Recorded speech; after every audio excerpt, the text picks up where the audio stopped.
اسلام زندہ باد، اسلام زندہ باد، اسلام زندہ باد، اسلام زندہ باد۔ الحمدللہ رب العالمین والعاقبۃ للمتقین والصلاة والسلام علی سید الانبیاء والمرسلین، اما بعد فاعوذ باللہ من الشیطان الرجیم، بسم اللہ الرحمن الرحیم۔ والوزن یومئذ الحق فمن ثقلت موازینہ فاولئک هم المفلحون۔ صدق اللہ العظیم والحمد للہ رب العالمین۔ میرے آقا کے پیارے غلاموں، السلام علیکم ورحمۃ اللہ تعالی وبرکاتہ۔ آئیے سب سے پہلے اپنے آقا و مولا حضور تاجدار مدینہ، سرور قلب و سینہ، احمد مجتبی محمد مصطفیٰ صلی اللہ تعالی علیہ وآلہ وسلم کی بارگاہ میں جھوم جھوم کا درود شریف کا نذرانہ عقیدت پیش کریں، پڑھے باواز بلند۔ اللہم صلی علی سیدنا صفینا مولانا محمد مبارک وسلم، صلو علیہ الصلاۃ والسلام علیک یا رسول اللہ صلی اللہ تعالی علیہ وآلہ وسلم۔ خطبہ مسنونہ کے بعد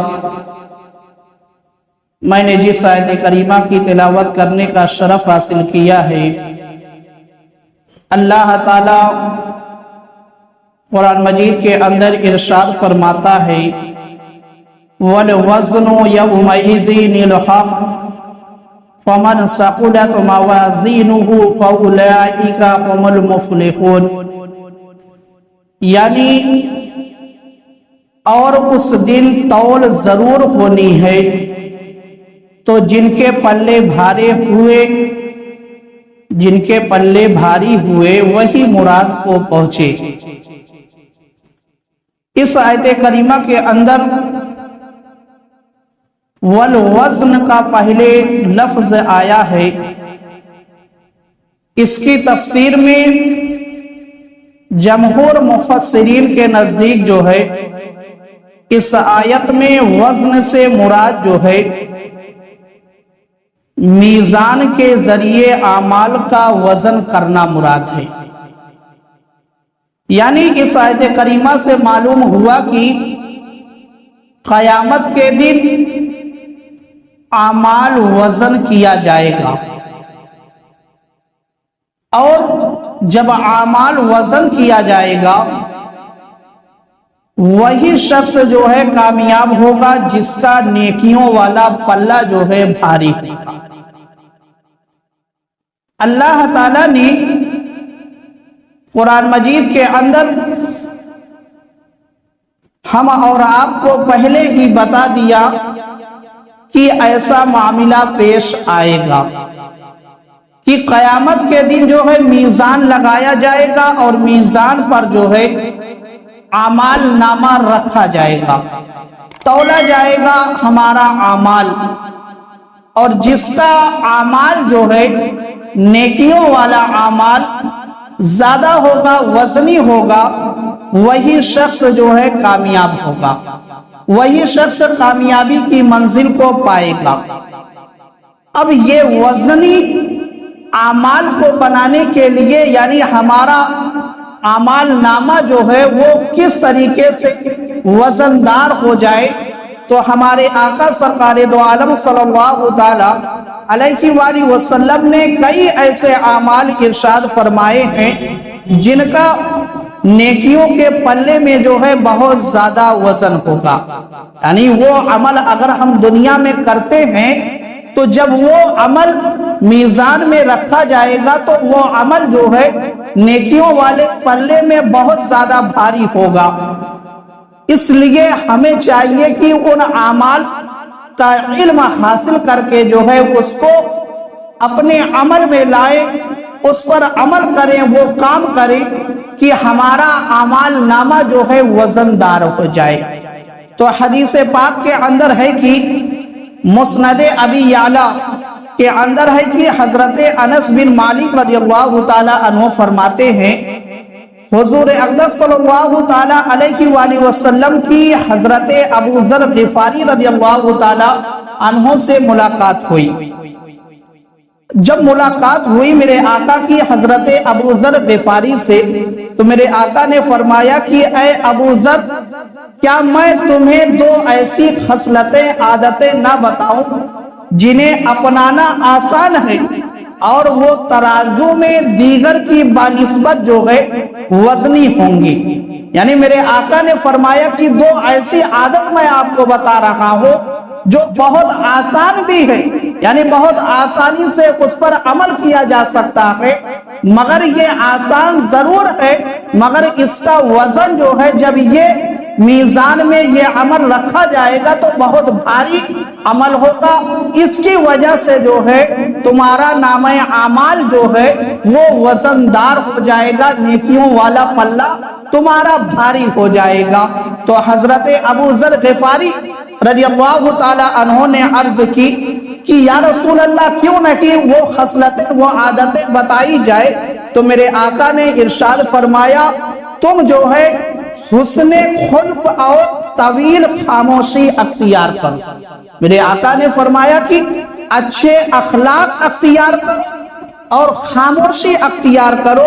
اس ذات کی قسم جس کے قبضے قدرت میں میری جان ہے،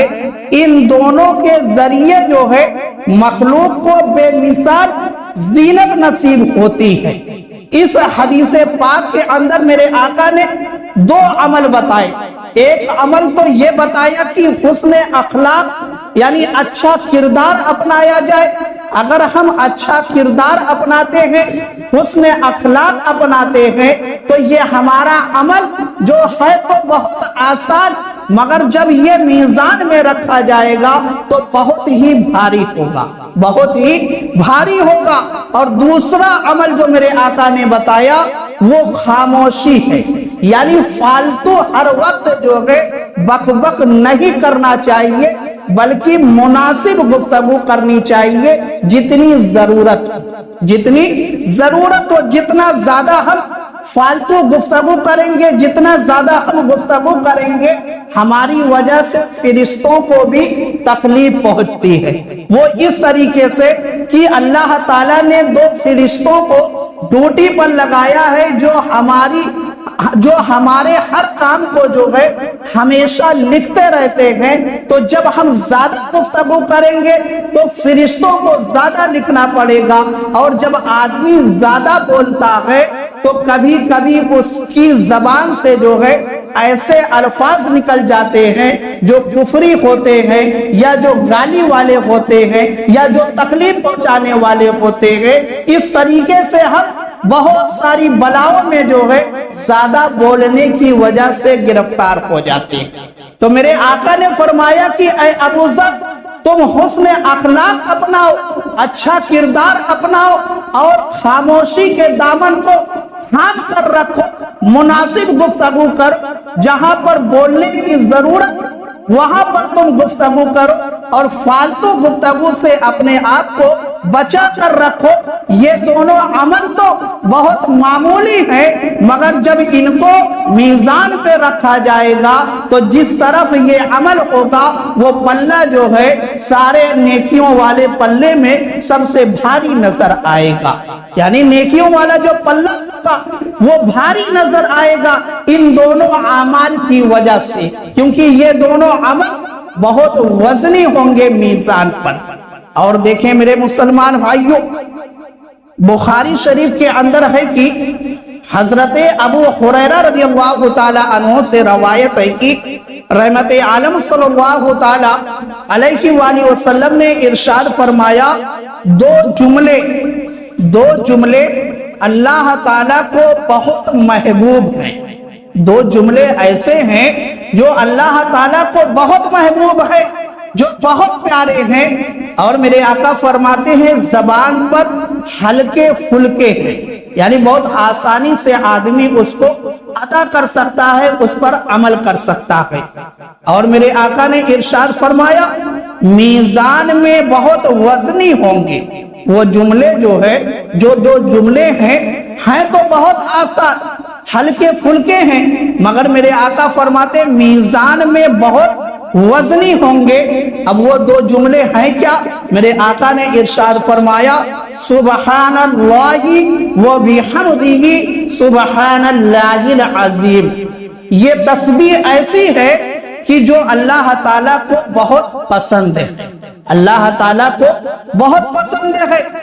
جو شخص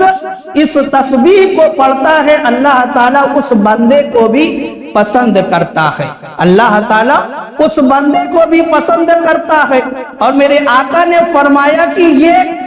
ایسی تسبیح ہے جو شخص اس کو پڑھے گا اس کے نامہ اعمال میں اس کا ثواب لکھا جائے گا، اور اس کا ثواب اتنا وزنی ہوگا، اتنا وزنی ہوگا کہ جب میزان میں وہ ثواب رکھا جائے گا، وہ ثواب جب میزان میں رکھا جائے گا تولنے کے لیے تو اس کا پلہ جو ہے بھاری ہو جائے گا، اس کا پلہ بھاری ہو جائے گا۔ تو اس لیے چاہیے کہ ہم اور آپ کو یہ تسبیح اپنی زندگی کے اندر جو ہے ضرور داخل کریں، ضرور داخل کریں۔ فالتو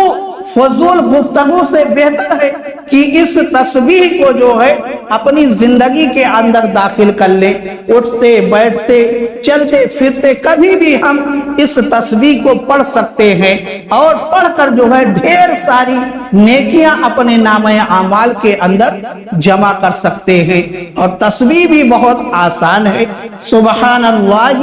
و بحمدہ سبحان اللہ العظیم، یہ بہت آسان تسبیح ہے، اس کو جو ہے اپنی زندگی کے اندر ضرور داخل کریں۔ اور دیکھیں ایک حدیث پاک کے اندر ہے، سنن نسائی کے اندر ہے کہ حضرت سیدنا ابو سلمہ رضی اللہ تعالی عنہ سے روایت ہے کہ حضور اقدس صلی اللہ تعالی علیہ وآلہ وسلم نے ارشاد فرمایا واہ واہ 5 چیزیں ترازو میں کتنی وزنی ہیں۔ یعنی اس حدیث پاک کے اندر میرے آقا نے 5 اعمال بتائے ہیں، اور جو ترازو میں وزنی ہے، یعنی میزان پر جب ان عمل کو رکھا جائے گا تو میزان پر جب ان عمل کو رکھا جائے گا تو نیکیوں والا پلہ جو ہے وہ بھاری ہو جائے گا۔ پہلی چیز سبحان اللہ، یعنی سبحان اللہ کہنا یہ ایسی تسبیح ہے کہ جب یہ ہم پڑھتے ہیں سبحان اللہ کہتے ہیں، اس پر جو ہم کو اجر ملتا ہے، جو نیکی ملتی ہے، وہ نیکی جب میزان پر رکھی جائے گی تو ہمارا پلہ نیکیوں والا بھاری ہو جائے گا، سبحان اللہ۔ اور دوسری تسبیح میرے آقا نے جو بتائی الحمدللہ، اور تیسری لا الہ الا اللہ، اور چوتھی جو ہے اللہ اکبر۔ یہ 4 تسبیح میرے آقا نے اپنے غلاموں کو دی اور کہا کہ یہ ایسی تسبیح ہے، ایسی تسبیح ہے، اگر تم نے ان کے دامن کو تھام لیا، اپنی زندگی کے اندر تم نے ان کو داخل کر لیا، تو تمہارا جو نیکیوں والا پلہ ہے جب یہ میزان میں رکھی جائے گی تسبیح، تمہاری نیکیاں جب میزان پر رکھی جائیں گی تو اس کی برکت سے جو ہے نیکیوں والا پلہ بھاری ہو جائے گا، نیکیوں والا پلہ بھاری ہو جائے گا۔ اور 5ویں بات جو میرے آقا نے بتائی، اور مسلمان کا نیک بچہ وفات پا جائے تو وہ اس پر صبر کرتے ہوئے ثواب کا طلبگار رہے۔ یعنی جب ہمارے گھر میں کسی بچے کا انتقال ہو جائے تو میرے آقا فرماتے ہیں کہ اس پر صبر کرے وہ شخص، اور اس نیت سے صبر کرے کہ اللہ تعالیٰ اس پر جو ہے مجھے اجر عطا فرمائے، مجھے اجر عطا فرمائے، ثواب عطا فرمائے۔ تو میرے آقا نے فرمایا کہ یہ اجر، یہ ثواب جو ہے اتنا وزنی ہوگا، اتنا وزنی ہوگا کہ جب میزان پر رکھا جائے گا تو جس پلے پر یہ عمل ہوگا وہ پلہ جو ہے بھاری ہو جائے گا، وہ پلہ بھاری ہو جائے گا۔ مگر میرے مسلمان بھائیوں، یہ 5 اعمال ایسے ہیں جو ترازو میں وزنی ہوں گے اور ہیں بہت آسان۔ ہم چلتے پھرتے اٹھتے بیٹھتے اس پر عمل کر سکتے ہیں، مگر اب ہماری زبانوں پر یہ الفاظ آتے ہی نہیں، ہماری زبان پر یہ الفاظ آتے ہی نہیں، ہماری زبان سے کبھی سبحان اللہ نکلتا ہی نہیں، کبھی الحمدللہ نکلتا ہی نہیں۔ جو کہ شریعت کا یہ قانون ہے، جو میرے آقا نے ہم اور آپ کو تعلیم دی ہے، وہ یہ تعلیم میرے آقا نے دی ہے کہ جب تم کسی اچھی چیز کو دیکھو، کسی اچھی بات کو سنو تو سبحان اللہ کہو، اللہ کی پاکی بیان کرو، اور جب تم اللہ کی کسی نعمت کو کھاؤ یا کسی نعمت کو پاؤ تو اللہ کا شکر ادا کرو، الحمدللہ۔ مگر نہ ہم شکر ادا کرتے ہیں اور نہ اچھی چیز کو سن کر دیکھ کر کبھی سبحان اللہ کہتے ہیں۔ ہم اتنا زیادہ جو ہے ہم غافل ہو چکے ہیں۔ تو میرے مسلمان بھائیوں، یہ 5 اعمال ایسے ہیں کہ جو ہیں تو بہت آسان، مگر بہت ساری نیکیاں جو ہے ہمارے نامہ اعمال میں جمع ہو سکتی ہیں اگر ہم اس پر عمل کرنے لگے۔ اور دیکھیں، ایک حدیث پاک حدیث قدسی کے اندر ہے کہ اللہ تعالیٰ نے ارشاد فرمایا، حدیث قدسی کے اندر ہے کہ اللہ تعالیٰ نے ارشاد فرمایا، میرا بندہ جن اعمال کے ذریعے میرا قرب حاصل کرتا ہے، ہر انسان چاہتا ہے کہ میں اللہ کا قرب حاصل کر لوں، ہر مسلمان یہ چاہتا ہے کہ میں اللہ کا قرب حاصل کر لوں۔ مگر اب دیکھو، میرے آقا سرکار دو عالم صلی اللہ تعالی علیہ وآلہ وسلم کی زبان مبارکہ سے اللہ تعالیٰ یہ اعلان کروا رہا ہے، حدیث قدسی کے اندر ہے کہ اللہ تعالیٰ نے ارشاد فرمایا، میرا بندہ جن اعمال کے ذریعے میرا قرب حاصل کرتا ہے ان میں مجھے سب سے زیادہ پسند وہ اعمال ہیں جو میں نے ان پر فرض کیے۔ یعنی اللہ تعالیٰ نے اپنے بندوں پر جو عمل فرض کیے ہیں وہ عمل ایسے ہیں کہ اللہ تعالیٰ کا قرب ان سے ملتا ہے، مگر ہم اور آپ نے جو ہے اس چیز کو چھوڑ دیا۔ ہم نے اس چیز کو چھوڑ دیا کہ جس چیز سے ہم کو اللہ کا قرب ملتا، جس چیز سے ہم کو اللہ کا قرب ملتا، اللہ نے جو ہم پر فرض کیے ہیں ہم نے اس کو چھوڑ دیا، اور ہم نے جو ہے اگر کسی چیز کے دامن کو تھام رکھا تو ہم نے اپنے آپ کو مستحب میں جو ہے ملوث کر لیا، فرض کا ہمارے ذہن سے دور دور جو ہے خیال ہی نہیں آتا۔ آپ اس کی دلیل دیکھ لیں، ہم فرض سے کتنی محبت کرتے ہیں۔ فرض میں نماز ہر اہل ایمان پر فرض ہے،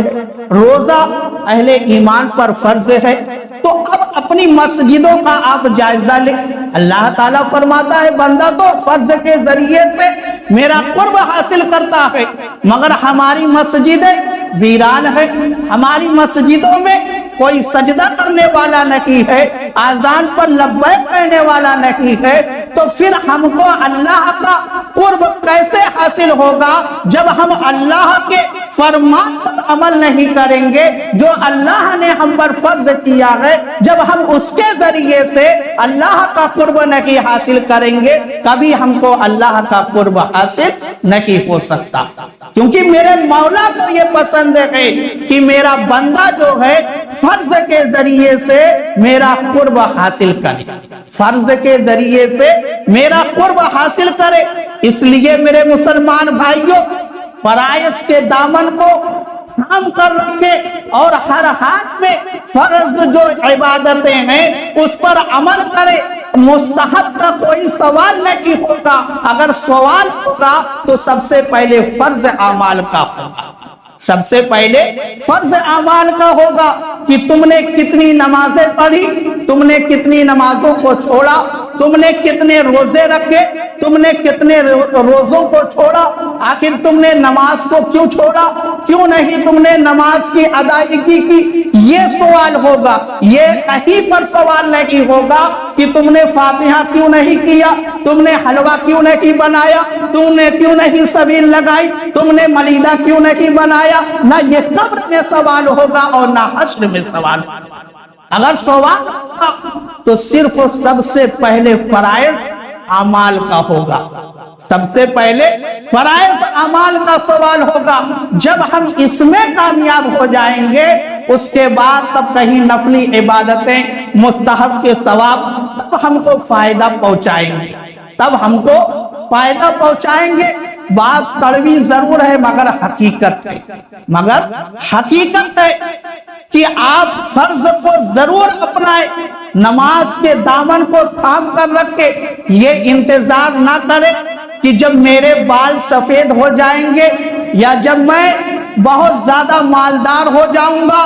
تب جو ہے میں نماز کی پابندی کروں گا۔ میرے مسلمان بھائیوں، زندگی کا کوئی بھروسہ نہیں ہے اور یہ بھی کوئی گارنٹی نہیں ہے کہ تم اسی زندگی میں ارب پتی بن جاؤ یا لکھ پتی بن جاؤ، اس کی بھی کوئی گارنٹی نہیں۔ اس لیے جو اللہ تعالیٰ تم کو موقع دے اس کا جو ہے پورا فائدہ اٹھاتے ہوئے زیادہ سے زیادہ نیکیاں کرنے کی کوشش کرے، نماز کی پابندی جو ہے ضرور کرے، نماز کی پابندی ضرور کرے۔ اور یہ نماز ایسا عمل ہے کہ جب ہم محشر کے میدان میں جائیں گے، جب محشر کے میدان میں ہم جائیں گے اور حساب و کتاب شروع ہوگا، حساب و کتاب شروع ہوگا تو سب سے پہلے جو حساب ہوگا ہمارا، یعنی سب سے پہلے جس چیز کے بارے میں ہم کو پوچھا جائے گا، ہم سے پوچھا جائے گا، وہ نماز کے بارے میں پوچھا جائے گا۔ اور حدیث پاک کے اندر آتا ہے کہ جس کی نماز مکمل نکل گئی، یعنی جو اس میں کامیاب ہو گیا، اس کے لیے جو ہے ہر معاملے میں آسانی کر دی جائے گی، اس کے لیے ہر معاملے میں آسانی کر دی جائے گی۔ تو جو سب سے پہلے ہے ہم اس کو تھام کر رکھے اور اس پر جو ہے عمل کرنے کی کوشش کرے، اور جو چند تسبیح اور اعمال میں نے بتائے اس کو جو ہے ضرور اپنی زندگی میں داخل کرے، تاکہ ہمارا جو نیکیوں والا پلہ جو ہے وہ ان اعمال کی برکت سے جو ہے بھاری ہو جائے۔ کیونکہ اللہ تعالیٰ نے ارشاد فرما دیا ہے وہی شخص کامیاب ہوگا، وَالْوَزْنُ يَوْمَئِذٍ الْحَقُّ فَمَنْ ثَقُلَتْ مَوَازِينُهُ فَأُولَئِكَ هُمُ الْمُفْلِحُونَ۔ اور اس دن تول ضرور ہونی ہے تو جن کے پلے بھاری ہوئے وہی مراد کو پہنچے، یعنی جن کا پلہ بھاری ہو جائے گا نیکیوں والا میزان میں، یعنی جب میزان مطلب ہوتا ہے ترازو، میدان محشر کے اندر ایک ترازو لگایا جائے گا جس پر جو ہے ہماری نیکیاں اور ہماری برائیاں جو ہے تولی جائیں گی، اور جس کا پلہ جو نیکیوں والا پلہ ہوگا وہ بھاری اگر ہو گیا تو اللہ تعالیٰ ارشاد فرماتا ہے وہ کامیاب ہو جائے گا، اور جس کا نہیں بھاری ہوا وہ جو ہے پھر اس کا ٹھکانہ جہنم ہی بنے گا۔ کامیاب کا مطلب ہوتا ہے آدمی جنت میں چلا جائے گا، اور جو نہیں کامیاب ہوگا مطلب وہ جہنم میں چلا جائے گا۔ تو ہم کو جنت کی بھی فکر کرنی ہے اور جہنم سے بھی بچنے کی فکر کرنی ہے، یعنی کس طریقے سے ہم جنت میں چلے جائیں وہ اعمال بھی کرنے ہیں، اور کس طریقے سے ہم جو ہے جہنم سے بچنے والے ہو جائے اس کی بھی فکر کرنی ہے۔ اور جو حدیث پاک میں نے پڑھی تھی اس کا ایک حصہ یہ ہے کہ جو شخص حرام سے بچتا ہے، جو شخص حرام سے بچتا ہے وہ شخص بھی اللہ